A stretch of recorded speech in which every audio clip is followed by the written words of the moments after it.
You are listening to A Path to a New You, a podcast about mental health and veterans issues. I am your host, Timothy Zaromsky. In today's episode, I want to talk about therapy. So, since it is the beginning of the new year, I don't say I should know.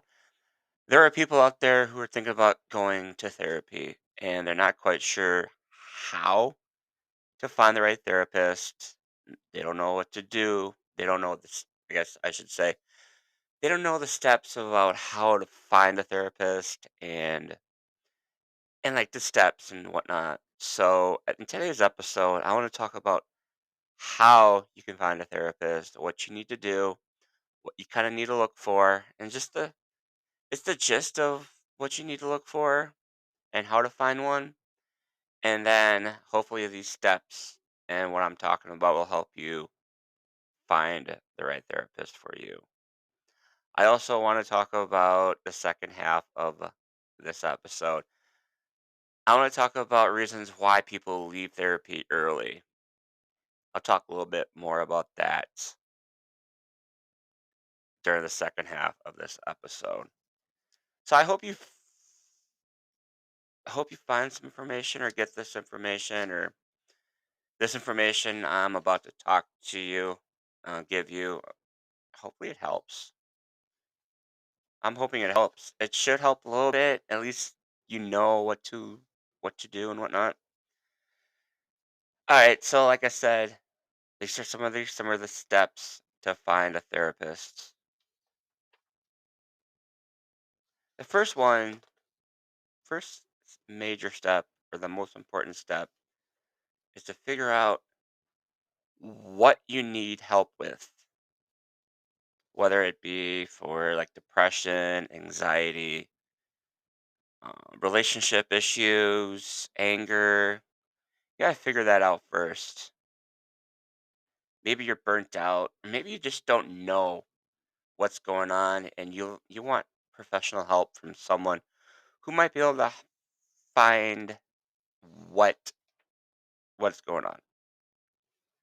So that's the first step is knowing kind of figure out what you need before you see a therapist. Maybe you kind of know what you need or what you're looking for, but talking to a professional may help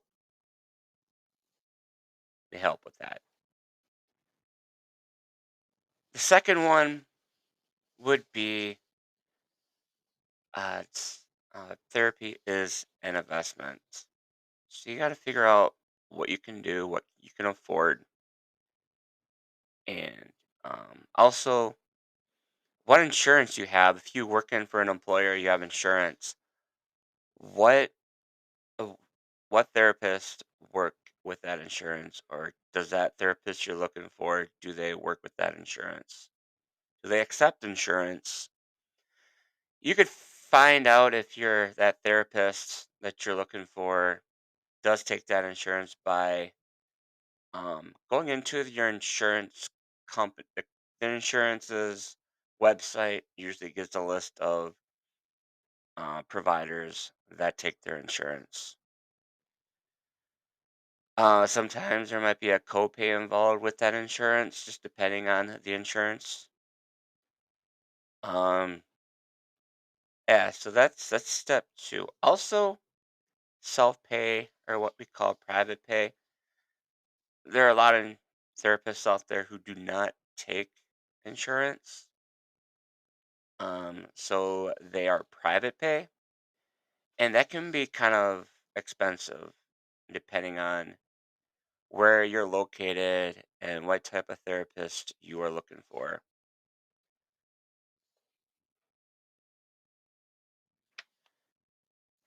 So, for example, myself, I am private pay, so I charge for a one-on-one therapy. I charge about $100, $100 per session.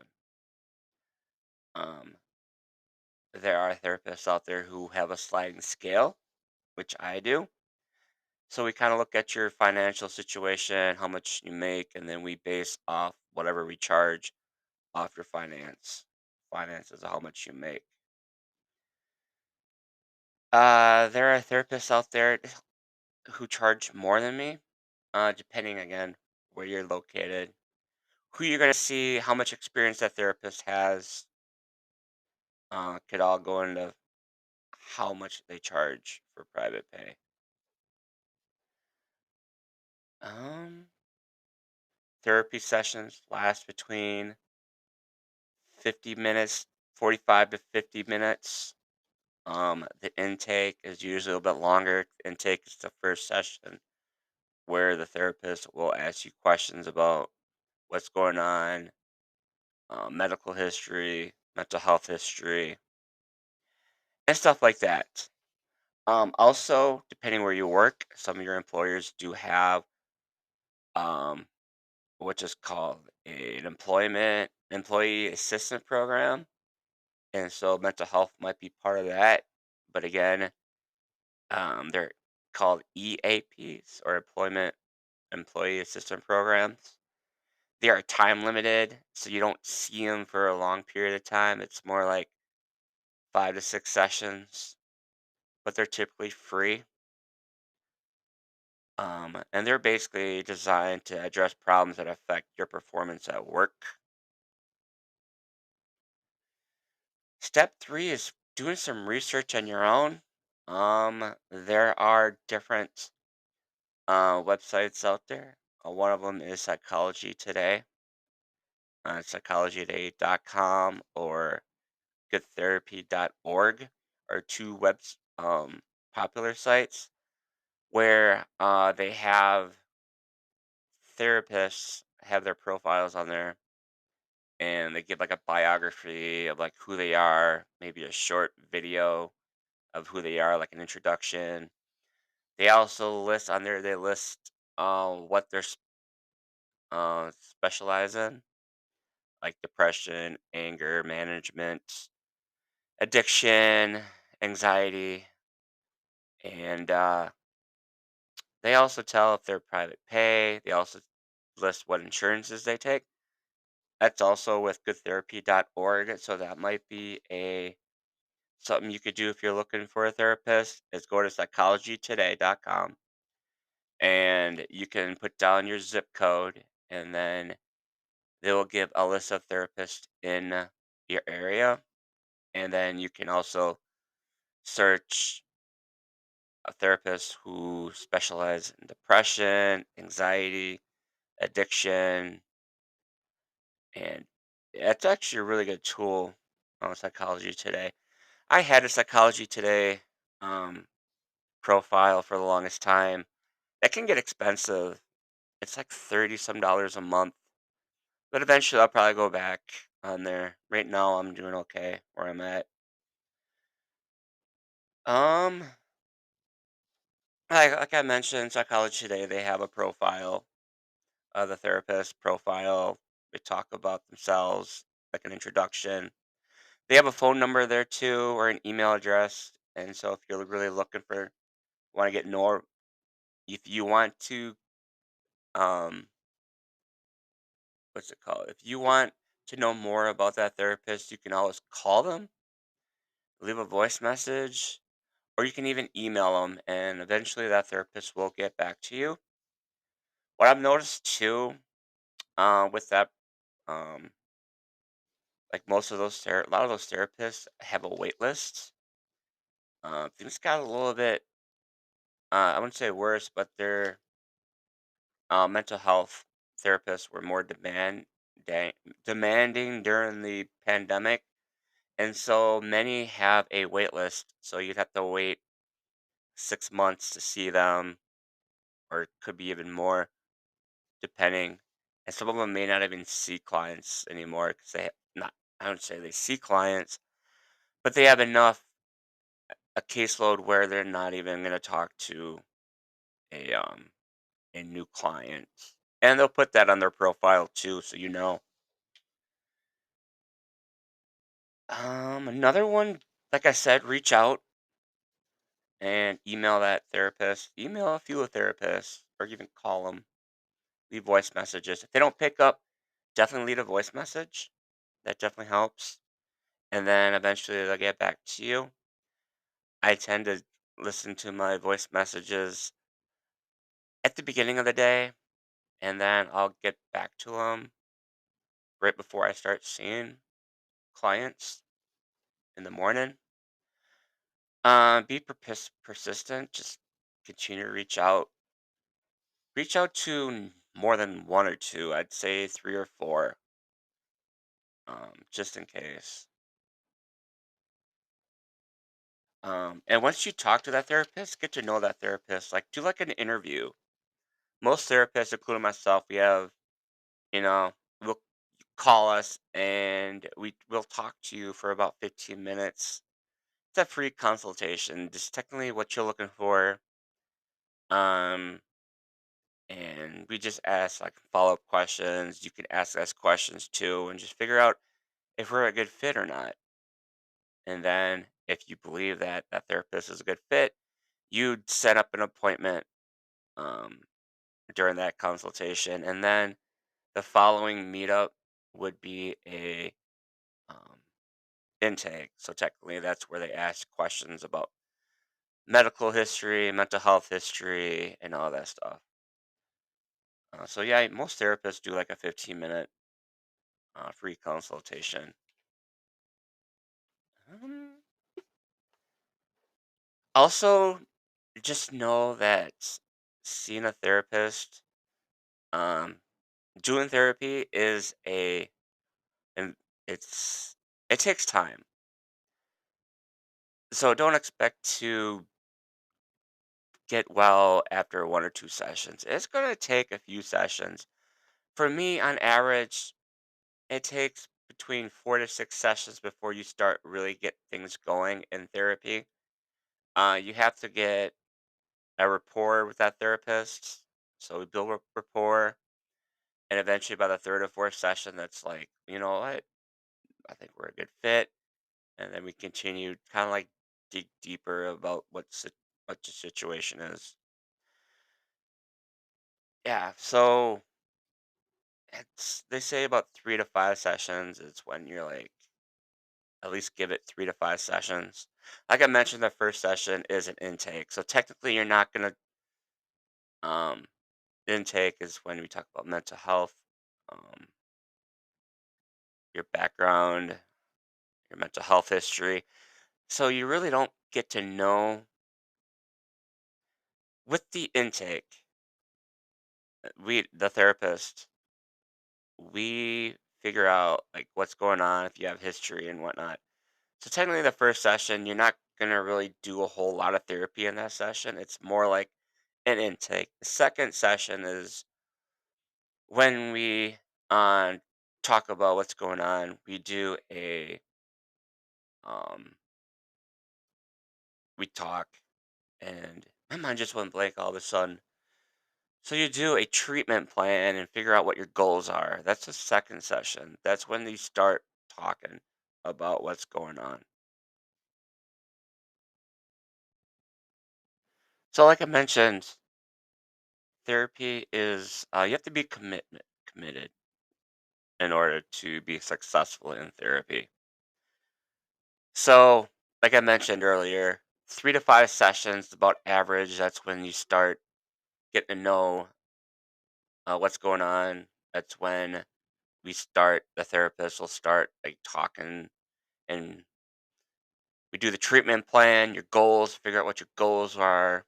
Usually that's at the second session is when we do the treatment plan. Treatment plan is like, this is what goals you want to achieve while in therapy. This is what we're going to do, and kind of break it down. This is what we're going to do to help achieve those goals. And then we also, the therapist, like myself, will also talk about, what this is what I can do to help you achieve your goals. I got worksheets. Um, this is the type of therapy I do. I do cognitive behavioral therapy as well as dialectical behavioral therapy with most of my clients. Um, I'm a veteran as well, And so I do work with veterans.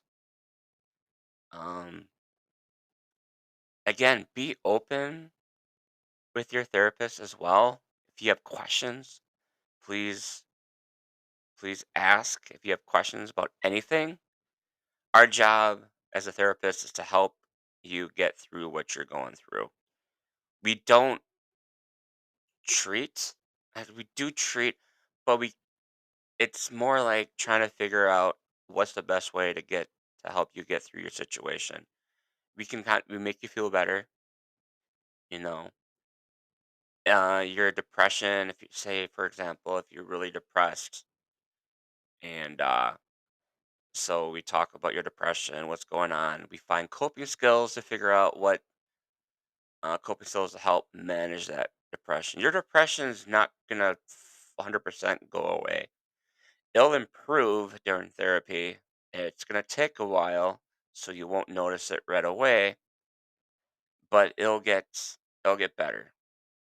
And we find ways to help you cope with your depression or anxiety or addiction and stuff like that. So I myself, I got worksheets that I do give my clients, and we do go over the worksheet then the following session, and then yeah.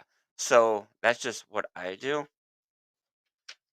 So it's a commitment, like I mentioned. It can be expensive if you don't have insurance. But always talk to your therapist. Maybe we have a sliding scale.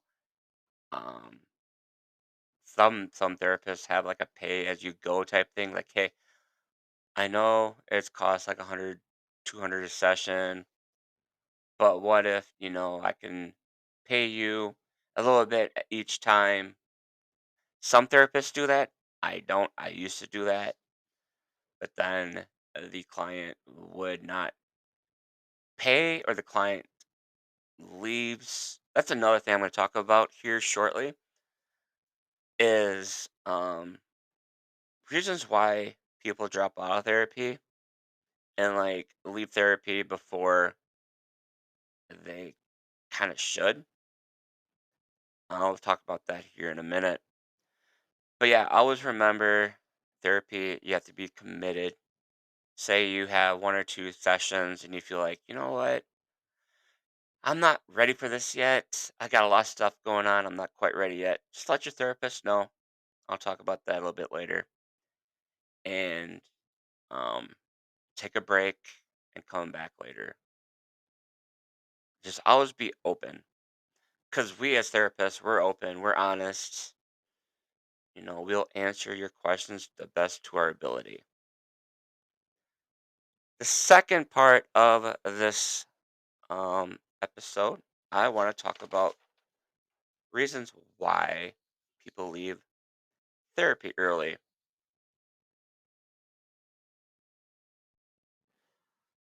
So now I want to talk about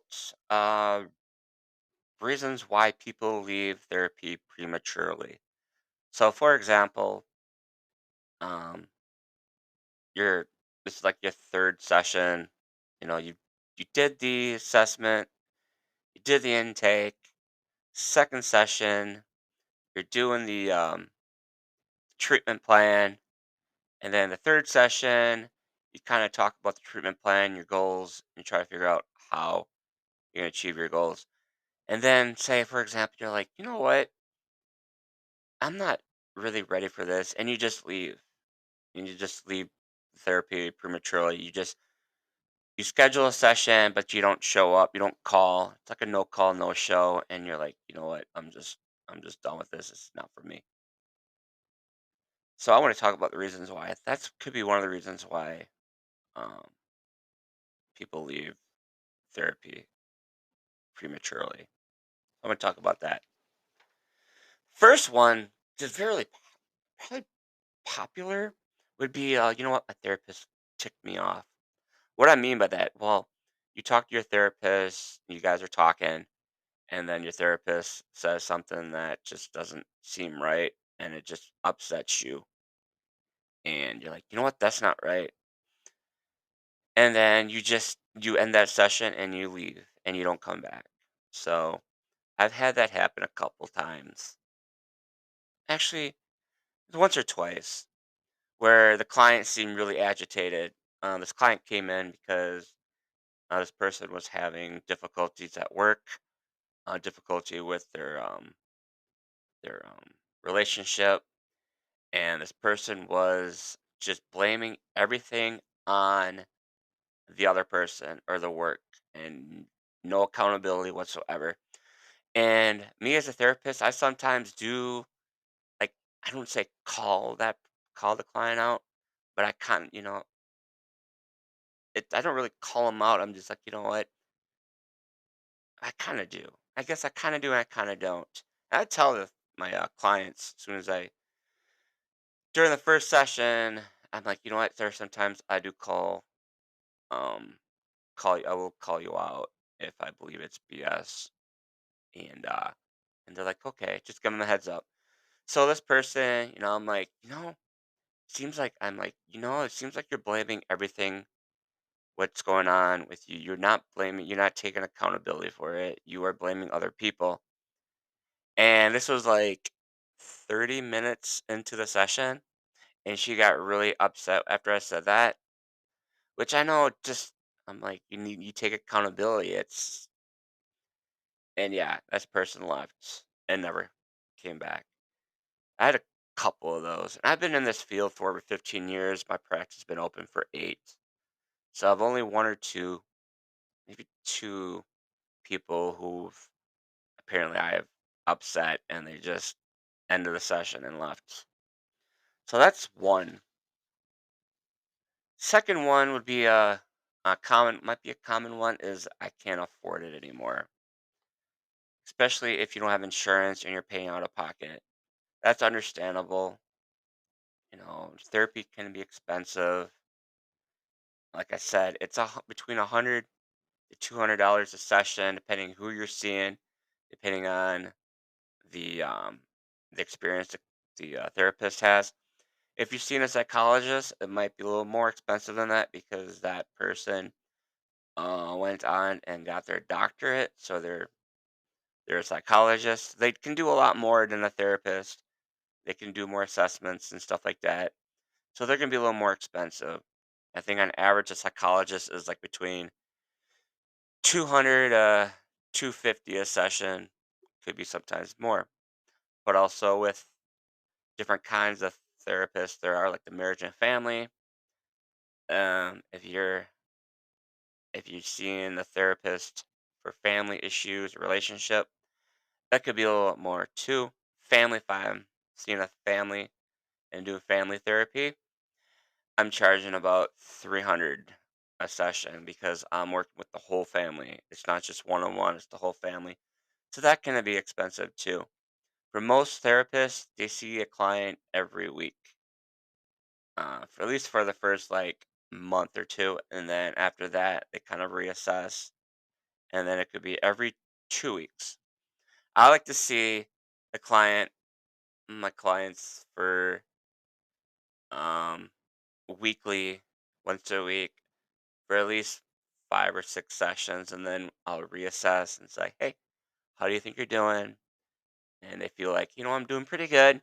We can do every other week, and then we do every other week. And then eventually it could be once a month. And down the road, eventually you may think, you know what, I'm doing a great job. I feel I'm doing a lot better. And that's when we discharge them. And there's some things we do during discharge, and there's paperwork involved and stuff like that. So, but yeah, I'm more talking right now about people who are leaving therapy prematurely. Another one would be, you know what? I just don't think it's going anywhere. What does that mean? Well, after about 4 or 5 sessions, you feel like, you know what? I'm not getting anywhere. I don't feel like this is helping. I feel like it's a waste of my time, and I'm just gonna leave. And yeah, at that point, you would want to talk to your therapist and let them know what's going on.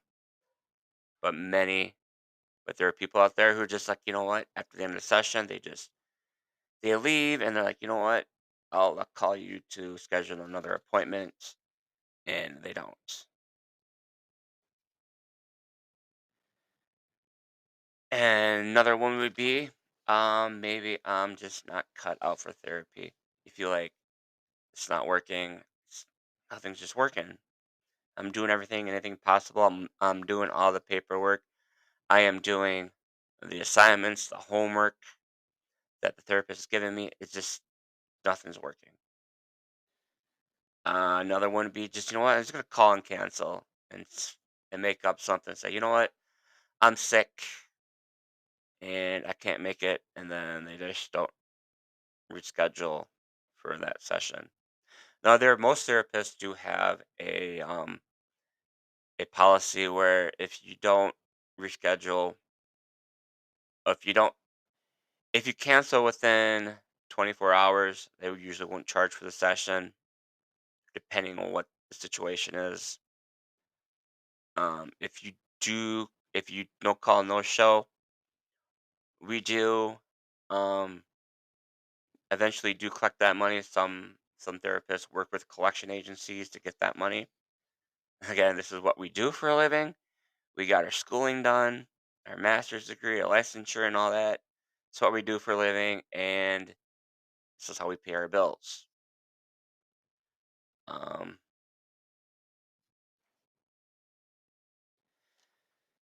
and there's a few other things too, definitely.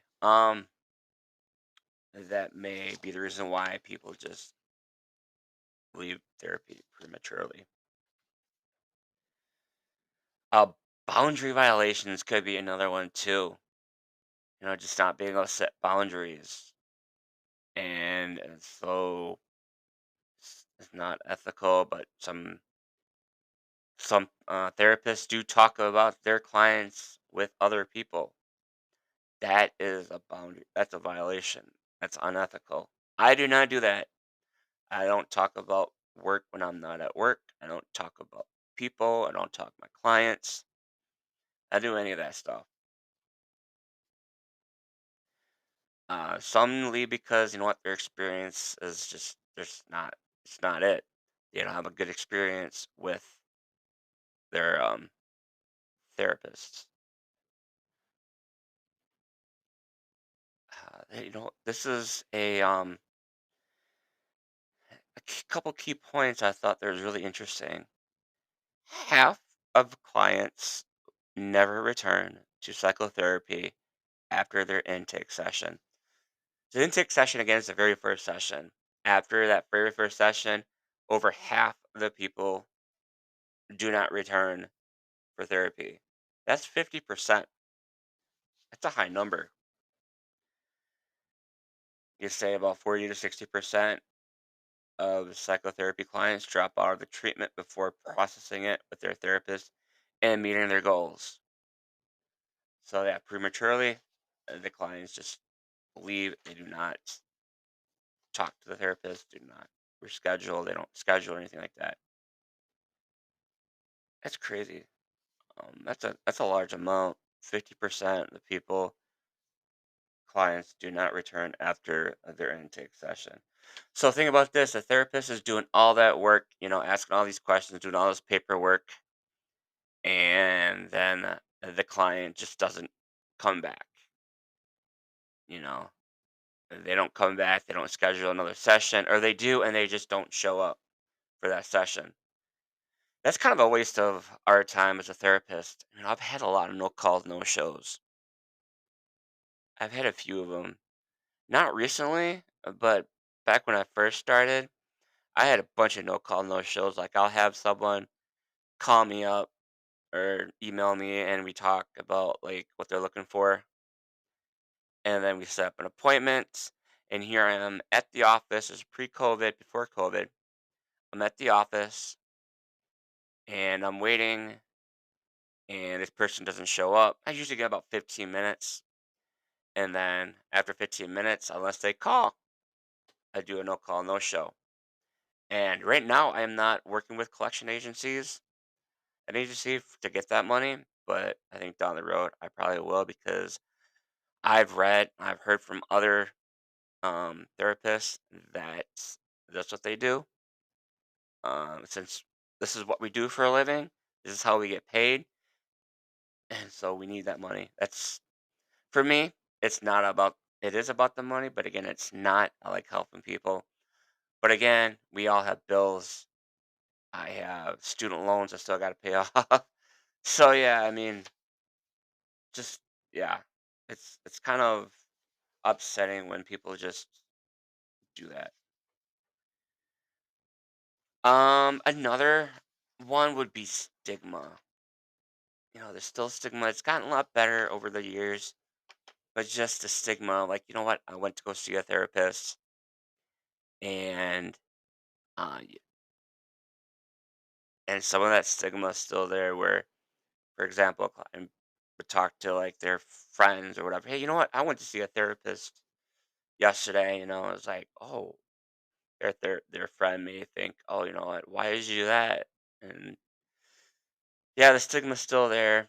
Another reason why clients leave prematurely. Again, if you have questions or anything about um, the therapy, talk to your therapist. Be open because we're open to you. We let you know what's going on, and we're truthful. I'd say most of us are truthful. There's some therapists out there who I know, not personally, but there are people, therapists out there. I'm like, they should not be a therapist because yeah, I don't know any personally, but I know there's therapists out there who are like our therapists, but really shouldn't be in therapy. Um, anyway, I hope you learned something today. I know I kind of rambled quite a bit, but I was trying to like discuss, trying to help if you were thinking about it. Since the new year, January 2nd, 2024, it's crazy, and I'm sure there's a lot of you out there who've never been to therapy who are thinking about it because they got a lot of stuff going on. They're depressed, anxious, anything like that, and they just don't know where to start. So I'm hoping this episode, hope you learn something and maybe you get like an idea of like how to start, how to find a therapist. And maybe this will help you get to the next step of actually reaching out to therapists or just looking online to see who's out there and whatnot. Again, you're listening to A Path to New You. This is a podcast about mental health and veterans issues. I try to do an episode a week. Sometimes it's every 2 weeks. I don't think I've done one in a couple weeks because of the holidays. And I was sick too for a while, so I had that going on. And sometimes things just get in the way where I just don't have time to do a episode. Um, I do have a Facebook page called The Path to New You for this podcast, and I'll post episodes on there. I'll post self care stuff, mental health tips, stuff on there too. I also have a Facebook page for my private practice, New Beginnings Counseling LLC, and there I'll post links to this podcast as well, and I'll post like some mental health tips and self care ideas on there as well. If you or you know someone who would like to be a guest on this show, please reach out. You can reach out through the Facebook pages. You can just message me, or just once I post a link to this episode, you can just comment below and say, "Hey, I know such and such would be a great guest on the show," and then we'll go from there. I do have a couple guests coming up. One in a couple of weeks on perfectionism. So I think that's an interesting topic. And then there's another guest I have. Not sure when she's going to be on. Since the beginning of the year, everything's been busy. But she is part of the auxiliary department of the VFW, and we'll talk more about what that is. And I'm trying to get more people. So if you know anyone, please reach out. I'll post the Facebook link in the information of this episode. You can just click on it, it should take you there. Again, you were listening to A Path to New You. Have a good rest of the day and be well.